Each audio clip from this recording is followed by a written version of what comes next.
প্রিয় শিক্ষার্থীরা আসসালামু আলাইকুম। মণিপুর উচ্চ বিদ্যালয় কলেজ নিবেদিত আমাদের পাঠশালায় সবাইকে স্বাগতম। আশা করি শিক্ষার্থীরা সবাই ভালো আছো, আমিও ভালো আছি। তাহলে শিক্ষার্থীরা ছবির দিকে লক্ষ্য করো। শিক্ষার্থীরা, আমরা জানি বহু সংখ্যক ব্যক্তি সম্মিলিতভাবে মুনাফা অর্জনের উদ্দেশ্যে 1994 সালের কোম্পানি আইন অনুযায়ী চিরন্তন অস্তিত্ব সম্পন্ন যে ব্যবসা প্রতিষ্ঠান গড়ে তোলে তাকে যৌথ মূলধনী কোম্পানি বলে। তাহলে শিক্ষার্থীরা, ছবিতে দেখা যাচ্ছে যৌথ মূলধনী কোম্পানি মুনাফা বা ক্ষতি জানার জন্য আর্থিক ফলাফল পরিমাপ করছে, পাশাপাশি শেয়ার হোল্ডারদের মধ্যে মুনাফা বা ক্ষতি বন্টন করছে এবং সম্পদ ও দায় জানার জন্য আর্থিক অবস্থা পরিমাপ করছে। তাহলে শিক্ষার্থীরা, যে কোনো কোম্পানির আর্থিক ফলাফল পরিমাপ, মুনাফা বা ক্ষতি বন্টন ও আর্থিক অবস্থা পরিমাপ করার জন্য আমাদেরকে একটি গুরুত্বপূর্ণ বিবরণী প্রস্তুত করতে হয়। যে বিবরণী থেকে যে কোনো যৌথ মূলধনী কোম্পানির মোট মুনাফা বা ক্ষতি, পরিচালন মুনাফা বা ক্ষতি, নিট মুনাফা বা ক্ষতি, মুনাফা বা ক্ষতি বন্টন এবং সম্পদ ও দায় জানা যায়। তাহলে শিক্ষার্থীরা অনুমান করতে পেরেছো আজকের এই গুরুত্বপূর্ণ বিবরণীর নাম কি? যৌথ মূলধনী কোম্পানির আর্থিক বিবরণী। তাহলে আজকে আমি উচ্চ মাধ্যমিক হিসাব বিজ্ঞান দ্বিতীয় পত্রের 5ম অধ্যায়ের যৌথ মূলধনী কোম্পানির আর্থিক বিবরণী নিয়ে আলোচনা করব।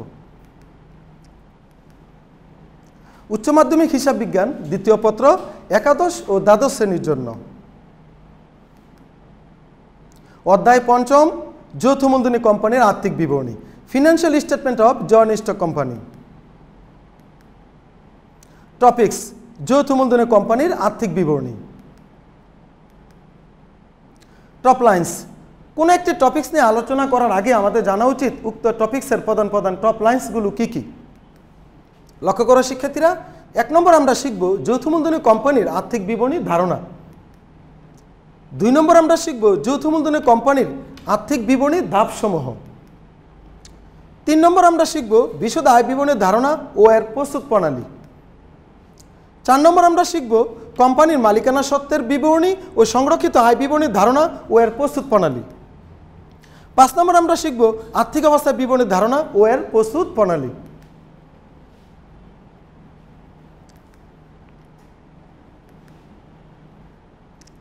বিস্তারিত আলোচনা। 1 নম্বর আমরা জানব যৌথ মূলধনী কোম্পানির আর্থিক বিবরণীর ধারণা। লক্ষ্য করো শিক্ষার্থীরা, একটি কোম্পানির সারা বছরের ব্যবসায়িক কার্যকলাপের আর্থিক ফলাফল, মুনাফা বা ক্ষতি বন্টন ও আর্থিক অবস্থা পরিমাপের জন্য বছরের শেষে যে বিবরণীসমূহ প্রস্তুত করা হয় তাকে যৌথ মূলধনী কোম্পানির আর্থিক বিবরণী বলে। এ প্রসঙ্গে অধ্যক্ষ সেলিমুল্লাহ খন্দকার স্যারের মতে, financial statement of joint stock company is a statement showing the gross profit or loss, operating profit or loss, net profit or loss, distribution of profit or loss and financial position of a company. তিনি বলেছেন, যৌথ মূলধনী কোম্পানির আর্থিক বিবরণী হলো একটি কোম্পানির মোট মুনাফা বা ক্ষতি, পরিচালন মুনাফা বা ক্ষতি, নিট মুনাফা বা ক্ষতি, মুনাফা বা ক্ষতি বন্টন এবং আর্থিক অবস্থা দেখিয়ে একটি বিবরণী। 2 নম্বর আমরা শিখব যৌথ মূলধনী কোম্পানির আর্থিক বিবরণীর ধাপ। লক্ষ্য করো শিক্ষার্থীরা, আন্তর্জাতিক হিসাবমান 1 অর্থাৎ ইন্টারন্যাশনাল অ্যাকাউন্টিং স্ট্যান্ডার্ড 1 অনুযায়ী আর্থিক বিবরণীর ধাপ কয়টি? 5টি, যথা 1 বিশদ আয় বিবরণী, স্টেটমেন্ট অফ কম্প্রিহেনসিভ ইনকাম। 2 মালিকানা সত্ত্ব বিবরণী ও সংরক্ষিত আয় বিবরণী, statement of honours equity and written earnings statement. 3 আর্থিক অবস্থার বিবরণী, স্টেটমেন্ট অফ ফিনান্সিয়াল পজিশন। 4 নগদ প্রবাহ বিবরণী, স্টেটমেন্ট অফ ক্যাশ ফ্লো। 5 আর্থিক অবস্থার বিবরণীর টিকাসমূহ ও গুরুত্বপূর্ণ হিসাবের নীতিমালা, অর্থাৎ notes of the statement of financial position and significant accounting policies.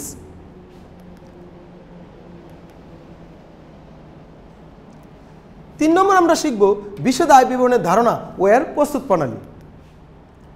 লক্ষ্য করে শিক্ষার্থীরা, কোনো যৌথ মূলধনী কোম্পানির একটি নির্দিষ্ট সময়ের শেষে কোম্পানির আর্থিক ফলাফল জানার জন্য, অর্থাৎ মুনাফা বা ক্ষতি জানার জন্য যে বিবরণী প্রস্তুত করা হয় তাকে বিশদ আয় বিবরণী বা আয় বিবরণী বলা হয়। তাহলে কোনো কোম্পানির একটি নির্দিষ্ট হিসাবকালের মুনাফা বা ক্ষতি জানার জন্য যে বিবরণী প্রস্তুত করা হয় তাকে বিশদ আয় বিবরণী বলে। বিশদ আয় বিবরণীতে মুনাফা জাতীয় আয় ও ব্যয় লিপিবদ্ধ করা হয়। সেবা প্রদানকারী ব্যবসা প্রতিষ্ঠানের ক্ষেত্রে সেবা আয় থেকে সেবা প্রদানের যাবতীয় ব্যয় বাদ দিলে নিট মুনাফা বা নিট ক্ষতি পাওয়া যায়। লক্ষ্য করো শিক্ষার্থীরা, সেবামূলক প্রতিষ্ঠানের ক্ষেত্রে সেবা প্রদান থেকে সেবা আয় থেকে সেবা প্রদানের যাবতীয় ব্যয় বাদ দিলে নিট মুনাফা বা নিট ক্ষতি পাওয়া যায়। অপরদিকে পণ্য ক্রয় বিক্রয়কারী ব্যবসা প্রতিষ্ঠানের ক্ষেত্রে পণ্য বিক্রয়লব্ধ অর্থ অর্থাৎ বিক্রয় থেকে বিক্রিত পণ্যের ব্যয় বাদ দিলে মোট মুনাফা বা ক্ষতি পাওয়া যায়। লক্ষ্য করো শিক্ষার্থীরা, পণ্য বিক্রয়লব্ধ অর্থ অর্থাৎ বিক্রয় থেকে বিক্রিত পণ্যের ব্যয় বাদ দিলে মোট মুনাফা বা ক্ষতি পাওয়া যায়। আর মোট মুনাফা থেকে পরিচালন খরচ বাদ দিলে পরিচালন মুনাফা বা ক্ষতি পাওয়া যায়। পরিচালন মুনাফার সাথে অন্যান্য আয় যোগ এবং অন্যান্য ব্যয় বিয়োগ করে করপূর্ব নিট মুনাফা বা নিট ক্ষতি পাওয়া যায়। তারপর করপূর্ব নিট মুনাফা থেকে নতুন আয়কর সঞ্চিতি বিয়োগ করে কর পরবর্তী নিট মুনাফা পাওয়া যায়।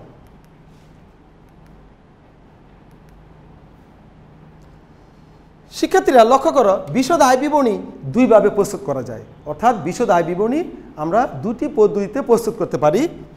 ক, এক ধাপ আয় বিবরণী সিঙ্গেল স্টেপ ইনকাম স্টেটমেন্ট, এবং খ, বহুধাপ আয় বিবরণী মাল্টিপল স্টেপ ইনকাম স্টেটমেন্ট। ক, এক ধাপ বিশদ আয় বিবরণীর নমুনা ছক ও প্রস্তুত প্রণালী। প্রথমে আমাদেরকে প্রতিষ্ঠানের নাম লিখতে হবে, তারপর বিশদ আয় বিবরণী এক ধাপ পদ্ধতি, তারপর তারিখ লিখতে হবে, তারপর ছক অঙ্কন করতে হবে ও ছকের ঘরের নামগুলো লিখতে হবে। যেমন বিবরণ, বিস্তারিত টাকা, মোট টাকার পরিমাণ লিখতে হবে। প্রথমে আমাদেরকে মুনাফা জাতীয় আয়সমূহ লিপিবদ্ধ করতে হবে। যেমন সেবা আয়ের পরিমাণ লিখতে হবে, সুদ আয়, কমিশন আয়, ভাড়া আয়ের পরিমাণ লিখতে হবে, লভ্যাংশ আয়, অন্যান্য আয়ের পরিমাণ লিখতে হবে। তারপর এ সকল মুনাফা জাতীয় আয়সমূহ যোগ করে আমাদেরকে মোট আয় নির্ণয় করতে হবে। মোট আয় থেকে মুনাফা জাতীয় খরচসমূহ আমাদেরকে বাদ দিতে হবে।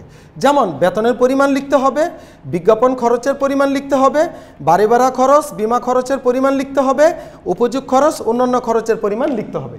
তারপর মুনাফা জাতীয় খরচগুলো যোগ করে আমাদেরকে মোট খরচ নির্ণয় করতে হবে।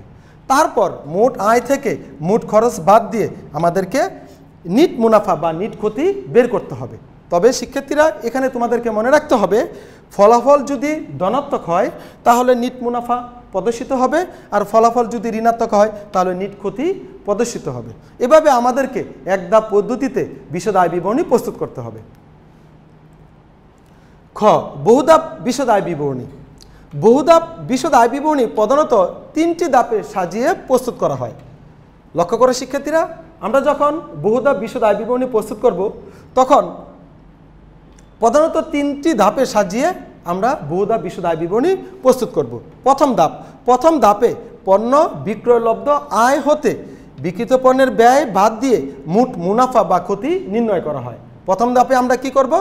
কোম্পানির বিক্রয় থেকে বিক্রিত পণ্যের ব্যয় বাদ দিয়ে মোট মুনাফা বা ক্ষতি নির্ণয় করব। দ্বিতীয় ধাপে মোট মুনাফা থেকে পরিচালন ব্যয় বাদ দিয়ে পরিচালন মুনাফা বা ক্ষতি নির্ণয় করব। তৃতীয় ধাপে পরিচালন মুনাফার সাথে অন্যান্য আয় যোগ এবং অন্যান্য ব্যয় বিয়োগ করে করপূর্ব নিট মুনাফা বা নিট ক্ষতি নির্ণয় করা হয়। তারপর করপূর্ব নিট মুনাফা থেকে নতুন আয়কর সঞ্চিতি বাদ দিয়ে কর পরবর্তী নিট মুনাফা নির্ণয় করা হয়। এভাবে আমাদেরকে তিনটি ধাপে বিশদ আয় বিবরণী প্রস্তুত করতে হবে। লক্ষ্য করে শিক্ষার্থীরা, সংক্ষিপ্ত আকারে বহুধাপ বিশদ আয় বিবরণী প্রস্তুত প্রণালী। প্রথমে আমাদেরকে শিক্ষার্থীরা বিক্রয় থেকে বিক্রিত পণ্যের ব্যয় বাদ দিয়ে মোট মুনাফা বা ক্ষতি নির্ণয় করতে হবে।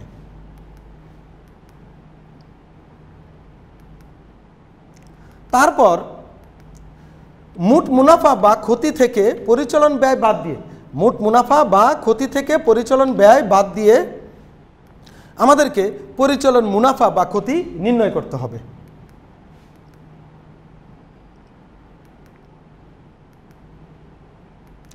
তারপর কোম্পানির পরিচালন মুনাফা বা ক্ষতির সাথে অন্যান্য আয় প্লাস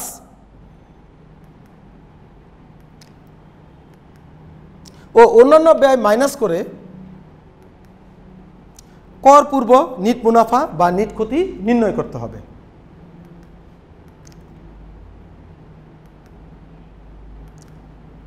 তারপর কোম্পানির কর পূর্ব নিট মুনাফা থেকে নতুন আয়কর সঞ্চিতি মাইনাস করে কোম্পানির কর পরবর্তী নিট মুনাফা নির্ণয় করতে হবে। এভাবে 3টি ধাপে আমাদেরকে বিশদ আয় বিবরণী বহুধাপ পদ্ধতিতে প্রস্তুত করে মোট মুনাফা বা ক্ষতি, পরিচালন মুনাফা বা ক্ষতি, নিট মুনাফা বা ক্ষতি নির্ণয় করতে হবে। বহুধাপ বিশদ আয় বিবরণী নমুনা ছক ও প্রস্তুত প্রণালী। প্রথমে আমাদেরকে কোম্পানির নাম লিখতে হবে, তারপর বিশদ আয় বিবরণী বহুধাপ পদ্ধতি লিখতে হবে, তারপর তারিখ লিখতে হবে, তারপর ছক অঙ্কন ও ছকের ঘরের নামগুলো লিখতে হবে। যেমন বিবরণ, টাকা, বিস্তারিত টাকা, মোট টাকার পরিমাণ লিখতে হবে।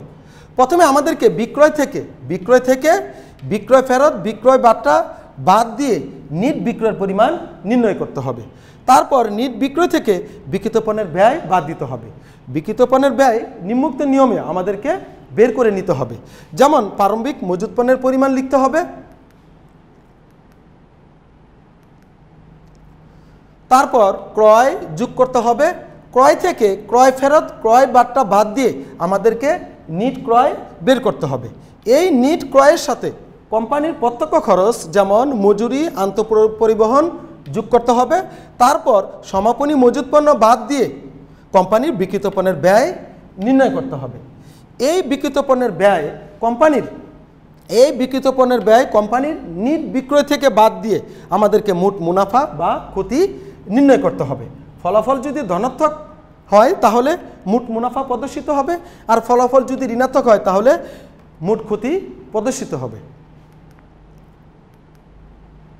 তারপর মোট মুনাফা বা ক্ষতি থেকে আমাদেরকে কোম্পানির পরিচালন ব্যয় বাদ দিতে হবে। কোম্পানির পরিচালন ব্যয় 2 প্রকার। এক, অফিস ও প্রশাসনিক খরচ, যেমন বেতন, অফিসের ভাড়া, মণিহারির পরিমাণ লিখতে হবে, নিরীক্ষা ফি, বিমা খরচ, অবচয়ের পরিমাণ লিখতে হবে, সুনাম ও ইজারা সম্পত্তির অবলোপনের পরিমাণ লিখতে হবে। 2, বিক্রয় ও বিতরণ খরচ, যেমন বিক্রয় কর্মীর বেতন, প্রদত্ত কমিশনের পরিমাণ লিখতে হবে। তারপর বিজ্ঞাপন, বিক্রয় পরিবহন, প্রদত্ত বাট্টার পরিমাণ লিখতে হবে। তারপর অনাদি পাওনার সাথে নতুন অনাদি পাওনা সঞ্চিতি যোগ ও পুরাতন অনাদি পাওনা সঞ্চিতি বাদ দিয়ে আমাদেরকে কোম্পানির অনুমেয় অনাদি পাওনা খরচের পরিমাণ নির্ণয় করতে হবে। তারপর সকল পরিচালন খরচ যোগ করে আমাদেরকে মোট পরিচালন ব্যয় বের করতে হবে। তারপর মোট মুনাফা বা ক্ষতি থেকে মোট পরিচালন ব্যয় বাদ দিয়ে পরিচালন মুনাফা বা ক্ষতি নির্ণয় করতে হবে। এখানে যদি ফলাফল ধনাত্মক হয় তাহলে পরিচালন মুনাফা প্রদর্শিত হবে, আর যদি ফলাফল ঋণাত্মক হয় তাহলে পরিচালন ক্ষতি প্রদর্শিত হবে। কোম্পানির পরিচালন মুনাফা বা ক্ষতির সাথে কোম্পানির অন্যান্য আয়গুলো যোগ করতে হবে। যেমন বিনিয়োগের সুদ, প্রাপ্ত কমিশনের পরিমাণ লিখতে হবে, প্রাপ্ত ভাড়া, প্রাপ্ত লভ্যাংশের পরিমাণ লিখতে হবে, স্থায়ী সম্পদ বিক্রয়জনিত মুনাফার পরিমাণ লিখতে হবে, ব্যাংক জমার সুদের পরিমাণ লিখতে হবে। তারপর পরিচালন মুনাফার সাথে মোট অন্যান্য আয় যোগ করতে হবে। তারপর সেখান থেকে কোম্পানির অন্যান্য ব্যয়গুলো বাদ দিতে হবে। যেমন ঋণের সুদের পরিমাণ লিখতে হবে, স্থায়ী সম্পদ বিক্রয়জনিত ক্ষতির পরিমাণ লিখতে হবে, ব্যাংক জমাতিরিক্ত সুদের পরিমাণ লিখতে হবে, প্রাথমিক খরচাবলীর অবলোপনের পরিমাণ লিখতে হবে, বিবিধ ক্ষতির পরিমাণ লিখতে হবে। এ সকল অন্যান্য ব্যয় বিয়োগ করে আমাদেরকে কোম্পানির কর পূর্ব নিট মুনাফা বা নিট ক্ষতি নির্ণয় করতে হবে। তারপর কর পূর্ব নিট মুনাফা থেকে নতুন আয়কর সঞ্চিতি বাদ দিয়ে কোম্পানির কর পরবর্তী নিট মুনাফা নির্ণয় করতে হবে। এইভাবে শিক্ষার্থীরা আমাদেরকে বহুধাপ পদ্ধতিতে বিশদ আয় বিবরণী প্রস্তুত করতে হবে। 4 নম্বর আমরা শিখব কোম্পানির মালিকানা সত্ত্বের বিবরণী এবং সংরক্ষিত আয় বিবরণীর ধারণা ও এর প্রস্তুত প্রণালী। লক্ষ্য করে শিক্ষার্থীরা, ক, কোম্পানির মালিকানা সত্ত্বের বিবরণী। আমরা জানি প্রতিষ্ঠানের সম্পত্তির উপর মালিক পক্ষের দাবিকে বলা হয় কি? মালিকানা সত্ত্ব। শিক্ষার্থীরা লক্ষ্য করো, আমরা জানি প্রতিষ্ঠানের সম্পত্তির উপর মালিক পক্ষের দাবিকে বলা হয় কি? মালিকানা সত্ত্ব। আর এই মালিকানা সত্ত্ব বা শেয়ার হোল্ডারদের ইকুইটি যে বিবরণীর মাধ্যমে প্রস্তুত করা হয় সেই বিবরণীকে বলা হয় কি কোম্পানির মালিকানা সত্ত্বের বিবরণী। তাহলে লক্ষ্য করা শিক্ষার্থীরা, কোম্পানির মালিকানা সত্ত্বের বিবরণী, প্রতিষ্ঠানের মোট সম্পদের উপর মালিক পক্ষের দাবিকে বলা হয় কি মালিকানা সত্ত্ব। যৌথ মূলধনী কোম্পানির মালিক হলো শেয়ার হোল্ডারগণ। তাই শেয়ার হোল্ডারগণ হিসাব বছর শেষে ব্যবসায় তাদের মালিকানা সত্ত্বের পরিমাণ জানতে চায়, এজন্য মালিকানা সত্ত্বের বিবরণী প্রস্তুত করা হয়। মালিকানা সত্ত্বের বিবরণীতে কোম্পানির সাধারণ শেয়ার মূলধন, অগ্রাধিকার শেয়ার মূলধন, সংরক্ষিত আয়ের উদ্বৃত্ত, সাধারণ সঞ্চিত তহবিল, লভ্যাংশ সমতাকরণ তহবিল, প্রতিপূরক তহবিল, শেয়ার অধিহার ইত্যাদি সম্পর্কিত তথ্য উপস্থাপন করা হয়। মোট কথা, কোম্পানির মালিকানা সত্ত্বের বিবরণী হলো শেয়ার হোল্ডারদের কি তহবিল। প্রতি বছর লেনদেনের কার্যফল দ্বারা মালিকানা সত্ত্ব পরিবর্তিত হয় বলে এই বিবরণীকে মালিকানা সত্ত্বের পরিবর্তন বিবরণীও বলা হয়। শেয়ার হোল্ডারদের মালিকানা সত্ত্বের বিবরণী তৈরির দুটি প্রক্রিয়া রয়েছে। লক্ষ্য করে শিক্ষার্থীরা, শেয়ার হোল্ডারদের মালিকানা সত্ত্বের বিবরণী তৈরি করার দুটি প্রক্রিয়া রয়েছে। এক, সংরক্ষিত আয় বিবরণী তৈরি না করে সরাসরি কোম্পানির মালিকানা সত্ত্বের বিবরণী তৈরি করা। দুই, সংরক্ষিত আয় বিবরণী তৈরি করার পরে মালিকানা সত্ত্বের বিবরণী তৈরি করা। লক্ষ্য করো এখানে শিক্ষার্থীরা, কোম্পানির মালিকানা সত্ত্বের বিবরণী আমরা দুটি প্রক্রিয়ার মাধ্যমে তৈরি করতে পারি। এক, সংরক্ষিত আয় বিবরণী তৈরি না করে সরাসরি কোম্পানির মালিকানা সত্ত্বের বিবরণী তৈরি করা। দুই, সংরক্ষিত আয় বিবরণী তৈরি করার পরে মালিকানা সত্ত্বের বিবরণী তৈরি করা। এই বিবরণীর প্রস্তুত প্রণালী নিম্নরূপ। এক, সংরক্ষিত আয় বিবরণী তৈরি না করে কিভাবে আমরা কোম্পানির মালিকানা সত্ত্বের বিবরণী প্রস্তুত করব সেটা আমরা এখন শিখব। প্রথমে কোম্পানির নাম লিখতে হবে, তারপরে কোম্পানির মালিকানা সত্ত্বের বিবরণী যা ইন্টারন্যাশনাল অ্যাকাউন্টিং স্ট্যান্ডার্ড অনুযায়ী প্রস্তুত করতে হবে। তারপর তারিখ লিখতে হবে, তারপর ছক অঙ্কন করে ছকের ঘরের নামগুলো লিখতে হবে। যেমন বিবরণ, শেয়ার মূলধন টাকার পরিমাণ লিখতে হবে, শেয়ার অধিহারের টাকার পরিমাণ লিখতে হবে, সাধারণ সঞ্চিত তহবিলের টাকার পরিমাণ লিখতে হবে, সংরক্ষিত আয়ের টাকার পরিমাণ লিখতে হবে, মোট টাকার পরিমাণ লিখতে হবে। তারপর এ সকল দফাসমূহের প্রারম্ভিক উদ্বৃত্তের পরিমাণ আমাদেরকে কি করতে হবে, শুরুতেই লিখে নিতে হবে। তারপর চলতি বছরের নিট মুনাফা দ্বারা সংরক্ষিত আয় বৃদ্ধি পাবে ও মোট টাকার পরিমাণ বৃদ্ধি পাবে। তারপর চলতি বছরের নিট ক্ষতি দ্বারা সংরক্ষিত আয় হ্রাস পাবে, মোট টাকার পরিমাণ হ্রাস পাবে। পুরাতন আয়কর প্রদানের ফলে কোম্পানির সংরক্ষিত আয় হ্রাস পাবে, মোট টাকার পরিমাণ হ্রাস পাবে। তারপর পুরাতন আয়কর সঞ্চিতি ধারা সংরক্ষিত আয় বৃদ্ধি পাবে, মোট টাকার পরিমাণ বৃদ্ধি পাবে। আয়কর ফেরত প্রাপ্তির ফলে কোম্পানির সংরক্ষিত আয় বৃদ্ধি পাবে, মোট টাকা বৃদ্ধি পাবে। লভ্যাংশ প্রদানের ফলে সংরক্ষিত আয় হ্রাস পাবে, মোট টাকার পরিমাণ হ্রাস পাবে। অন্তর্বর্তীকালীন লভ্যাংশের ফলে সংরক্ষিত আয় হ্রাস পাবে, মোট টাকার পরিমাণ হ্রাস পাবে। ঘোষণাকৃত লভ্যাংশ প্রদানের ফলে সংরক্ষিত আয় হ্রাস পাবে, মোট টাকার পরিমাণ হ্রাস পাবে। তারপর সঞ্চিত তহবিলে যদি আমরা কোনো অর্থ স্থানান্তর করি তা দ্বারা সাধারণ সঞ্চিত তহবিল বৃদ্ধি পাবে আর সংরক্ষিত আয় হ্রাস পাবে। তারপর আমাদেরকে কি করতে হবে, সমাপনী উদ্বৃত্ত নির্ণয় করতে হবে। যেমন শেয়ার মূলধনের সমাপনী উদ্বৃত্ত নির্ণয় করতে হবে, শেয়ার অধিহারের সমাপনী উদ্বৃত্ত নির্ণয় করতে হবে, সাধারণ সঞ্চিত তহবিলের সমাপনী উদ্বৃত্ত নির্ণয় করতে হবে, আর সংরক্ষিত আয়ের টাকাগুলি প্লাস মাইনাস করে আমাদেরকে সমাপনী সংরক্ষিত আয়ের উদ্বৃত্ত নির্ণয় করতে হবে এবং মোট টাকার পরিমাণ নির্ণয় করতে হবে। খ, সংরক্ষিত আয় বিবরণী বা অবন্টিত মুনাফার বিবরণী। লক্ষ্য করে শিক্ষার্থীরা, যৌথ মূলধনী কোম্পানি নিট মুনাফার সম্পূর্ণ অংশ শেয়ার হোল্ডারদের মাঝে বন্টন করে না, কারণ নিট মুনাফার অংশবিশেষ ব্যবসার ভবিষ্যৎ প্রবৃদ্ধির জন্য সংরক্ষণ করা হয়। তাছাড়া নিট মুনাফা থেকে বিভিন্ন তহবিল সৃষ্টি করা হয়। সুতরাং যে বিবরণীর মাধ্যমে কোম্পানির শেয়ার হোল্ডারদের মধ্যে মুনাফা বন্টন, বিগত বছরের আয়কর প্রদান ও বিভিন্ন তহবিলের স্থানান্তর দেখানো হয় তাকে সংরক্ষিত আয় বিবরণী বলে। এই বিবরণীতে শেয়ার হোল্ডারদের প্রাপ্তি সংক্রান্ত উপাদানসমূহ যোগ ও আয় থেকে প্রদান সংক্রান্ত উপাদানসমূহ বিয়োগ করে সংরক্ষিত আয়ের সমাপনী উদ্বৃত্ত নির্ণয় করা হয়। 1994 সালের কোম্পানি আইনের 185 ধারার 11 নম্বর উপধারায় প্রদর্শিত দফাসমূহের ভিত্তিতে সংরক্ষিত আয় বিবরণী প্রস্তুত প্রণালী নিম্নরূপ। প্রথমে শিক্ষার্থীরা কোম্পানির নাম লিখতে হবে, তারপরে সংরক্ষিত আয় বিবরণী বা অবন্টিত মুনাফার বিবরণী লিখতে হবে, তারপর তারিখ লিখতে হবে। তারপর ছক অঙ্কন করে ছকের ভিতরের নামগুলি লিখতে হবে। যেমন বিবরণ, টাকা, বিস্তৃত টাকা, মোট টাকার পরিমাণ লিখতে হবে। প্রথমে আমাদেরকে প্রারম্ভিক সংরক্ষিত আয়ের উদ্বৃত্ত লিখতে হবে, তারপর চলতি বছরের নিট মুনাফা আমাদেরকে যোগ করতে হবে। তারপর পুরাতন আয়কর সঞ্চিতি বড় হলে সেখান থেকে পুরাতন আয়কর প্রদান বাদ দিয়ে আমাদেরকে কি করতে হবে, যোগ করতে হবে। তারপর আয়কর ফেরত প্রাপ্তি যোগ করে শেয়ার হোল্ডারদের মোট আয়ের পরিমাণ আমাদেরকে কি করতে হবে, নির্ণয় করতে হবে। সেখান থেকে সমন্বয় ও বন্টন সংক্রান্ত দফাসমূহ আমাদেরকে কি করতে হবে, বিয়োগ করতে হবে। যেমন প্রারম্ভিক ক্ষতির উদ্বৃত্ত লিখতে হবে, চলতি বছরের নিট ক্ষতির পরিমাণ লিখতে হবে, পুরাতন আয়কর প্রদান যদি বড় হয় তাহলে সেখান থেকে পুরাতন আয়কর সঞ্চিতি বাদ দিয়ে বিয়োগ করতে হবে। তারপর অন্তর্বর্তীকালীন লভ্যাংশের পরিমাণ লিখতে হবে, ঘোষণাকৃত লভ্যাংশের পরিমাণ লিখতে হবে, সঞ্চিত তহবিলের স্থানান্তর পরিমাণ লিখতে হবে। তারপর শেয়ার হোল্ডারদের মোট আয় থেকে সমন্বয় ও বন্টন সংক্রান্ত আইটেমগুলো মাইনাস করে আমাদেরকে যৌথ মূলধনের কোম্পানির সমাপনী সংরক্ষিত আয়ের উদ্বৃত্ত নির্ণয় করতে হবে। 2. সংরক্ষিত আয় বিবরণী তৈরি করার পরে, লক্ষ্য করা শিক্ষার্থীরা, সংরক্ষিত আয় বিবরণী তৈরি করার পরে আমরা কিভাবে কোম্পানির মালিকানা সত্ত্বের বিবরণী প্রস্তুত করব তা আমরা এখন শিখব।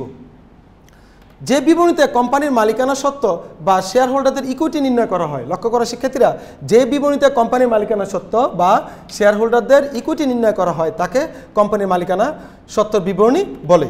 এ পর্যায়ে কোম্পানির মালিকানা সত্ত্ব বা শেয়ার হোল্ডারদের ইকুইটি শিরোনামে দুটি দফা অন্তর্ভুক্ত করা হয়, যথা শেয়ার মূলধন এবং সঞ্চিতি ও উদ্বৃত্ত সমূহ। সঞ্চিতি ও উদ্বৃত্ত শিরোনামে শেয়ার অধিহার, সাধারণ সঞ্চিতি তহবিল, সমাপনী সংরক্ষিত আয়ের উদ্বৃত্ত ইত্যাদি দফাসমূহ অন্তর্ভুক্ত করা হয়। সংরক্ষিত আয় বিবরণী তৈরি করার পরে কোম্পানির মালিকানা সত্ত্বের বিবরণী প্রস্তুত প্রণালী নিম্নরূপ। প্রথমে আমাদেরকে কোম্পানির মালিকানা সত্ত্বের বিবরণী লিখতে হবে, তারপর ছক অঙ্কন করে ছকের ঘরের নামগুলো লিখতে হবে, যেমন বিবরণ, বিস্তৃত টাকা, মোট টাকার পরিমাণ লিখতে হবে। তারপর শেয়ার মূলধন শিরোনামে আমাদেরকে আদায়কৃত শেয়ার মূলধনের পরিমাণ লিখতে হবে। এই আদায়কৃত শেয়ার মূলধনের সাথে কোম্পানির সঞ্চিতি ও উদ্বৃত্ত সংক্রান্ত দফাসমূহ আমাদেরকে কি করতে হবে, প্লাস করতে হবে। যেমন সাধারণ সঞ্চিতি তহবিলের সাথে সাধারণ সঞ্চিতি তহবিলে যদি কোনো টাকা স্থানান্তর করা হয় তার যোগ করে আমাদেরকে লিখতে হবে। তারপর মূলধন সঞ্চিতির পরিমাণ লিখতে হবে, শেয়ার অধিহারের পরিমাণ লিখতে হবে, প্রতিপূরক তহবিলের পরিমাণ লিখতে হবে, সমাপনী সংরক্ষিত আয়ের উদ্বৃত্ত লিখতে হবে। তারপর আদায়কৃত শেয়ার মূলধনের সাথে সঞ্চিতি ও উদ্বৃত্ত সংক্রান্ত দফাসমূহ যোগ করে আমাদেরকে শেয়ার হোল্ডারদের মোট মালিকানা সত্ত্ব নির্ণয় করতে হবে।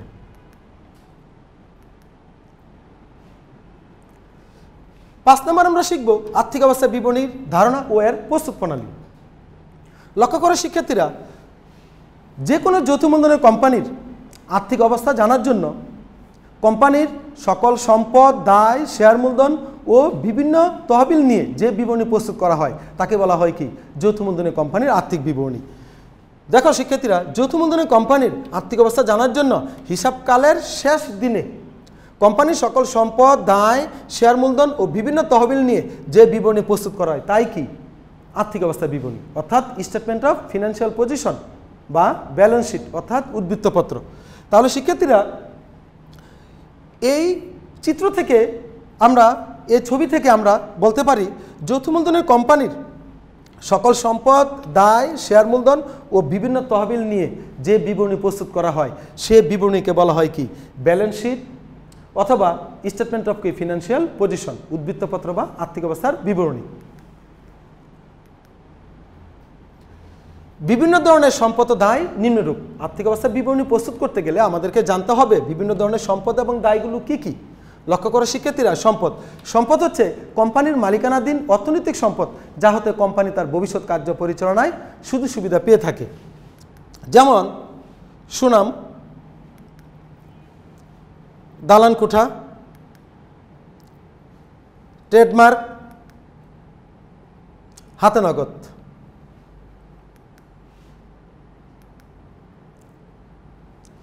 দায়, সম্পদ ও সেবা অর্জনের বিপক্ষে যে ত্যাগ স্বীকার করা হয় তাকে দায় বলে, যেমন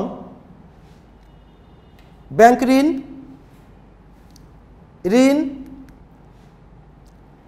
বন্ধকি ঋণ, ঋণপত্র। আর্থিক অবস্থা বিবরণীর প্রস্তুত প্রণালী, preparation of statement of financial position. লক্ষ্য করা শিক্ষার্থীরা, বাংলাদেশে প্রচলিত 1994 সালের কোম্পানি আইনের 185 ধারায় 11 নং তফসিলে আর্থিক অবস্থার বিবরণী প্রস্তুতে দুটি বিকল্প ছকের কথা উল্লেখ করা হয়েছে।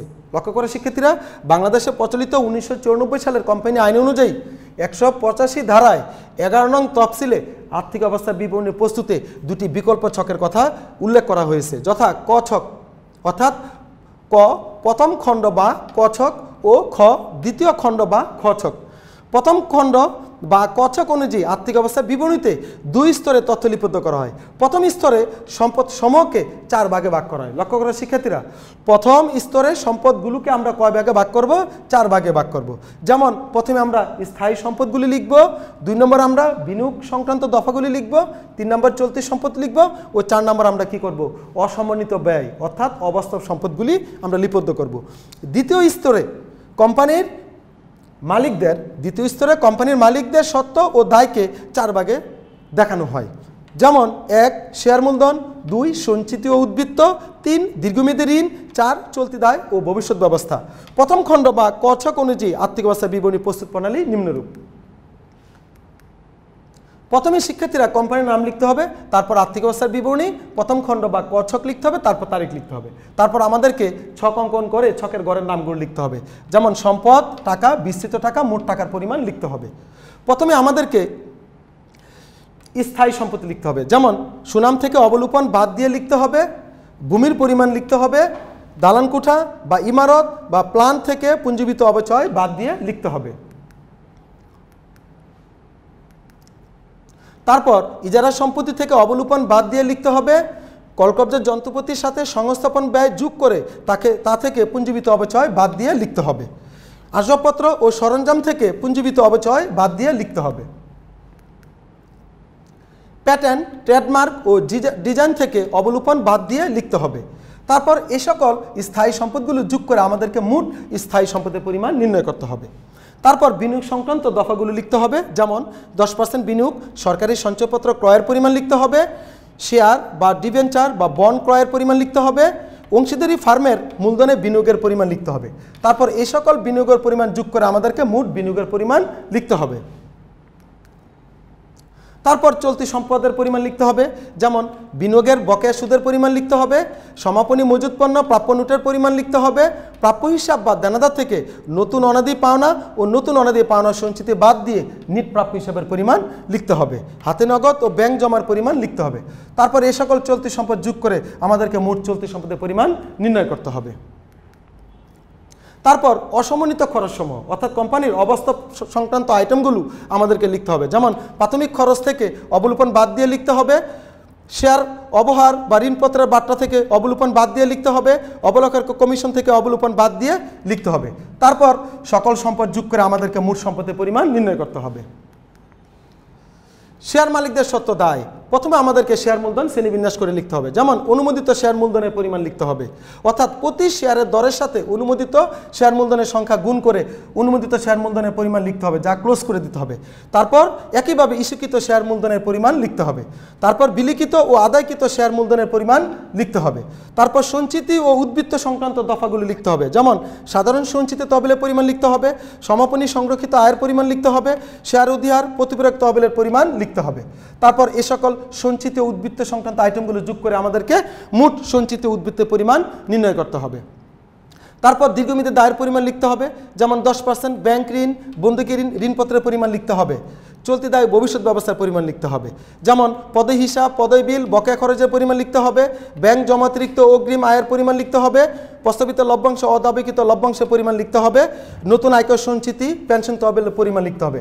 তারপর এই সকল চলতি দায় ও ভবিষ্যৎ ব্যবস্থা যোগ করে আমাদেরকে মোট চলতি দায় ও ভবিষ্যৎ ব্যবস্থার পরিমাণ লিপিবদ্ধ করতে হবে। তারপর আমাদেরকে শেয়ার মালিকদের শর্ত ও দায়গুলি যোগ করে কোম্পানির শেয়ার মালিকদের শর্ত ও মোট দায় নির্ণয় করতে হবে। আজকের এই বিস্তারিত আলোচনা শেষে শিক্ষার্থীরা আমরা 1 নম্বর শিখলাম যৌথ মূলধনের কোম্পানির আর্থিক বিবরণী কী, 2 নম্বর শিখলাম যৌথ মূলধনের কোম্পানির আর্থিক বিবরণীর ধাপ কয়টি ও কী কী, 3 নম্বর আমরা শিখলাম বিশদ আয় বিবরণীর ধারণা ও এর প্রস্তুত প্রণালী, 4 নম্বর আমরা শিখলাম কোম্পানির মালিকানা সত্ত্বের বিবরণী ও সংরক্ষিত আয় বিবরণীর ধারণা ও প্রস্তুত প্রণালী, 5 নম্বর আমরা শিখলাম আর্থিক অবস্থার বিবরণীর ধারণা ও এর প্রস্তুত প্রণালী। পরিশেষে শিক্ষার্থীরা ঘরে থাকো, সুস্থ থাকো, বেশি বেশি লেখাপড়া করো আর মোহনা টিভি চ্যানেলের পাশে থাকো। ধন্যবাদ।